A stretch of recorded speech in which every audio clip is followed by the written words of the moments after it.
श्री गुरुदेव जगद्गुरू नरेंद्राचार्य महाराज तसेच पीठाचे उत्तराधिकारी परमपूज्य कानिफनाथ महाराज यांच्या चरणकमलाला वंदन करून दिनांक 25 डिसेंबर 2024 इथे PJ हायस्कूल वाडा या ठिकाणी जगद्गुरू नरेंद्राचार्य महाराज यांचा पादुका दर्शन सोहळा आयोजित केला आहे।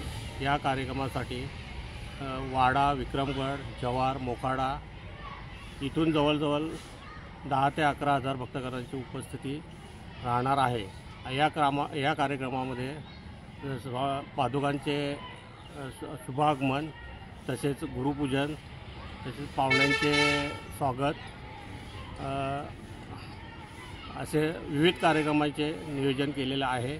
आणि त्याचप्रमाणे आपण इथे एक उपक्रम राबवतो। गरजू मुलांची शाळेतल्या गरजू मुलांसाठी आपण संगणकाचा वाटप करणार आहे, जेणेकरून ज्या गरीब विद्यार्थ्यांना संगणकाची माहिती मिळत नाही त्यासाठी आपण या जगद्गुरू नरेंद्राचार्य महाराजांच्या सामाजिक उपक्रमाच्या अंतर्गतून संगणकाचे वाटप करणार आहोत। आणि संध्याकाळी 5 वाजता या कार्यक्रमाची सांगता होणार। श्री गुरुदेव।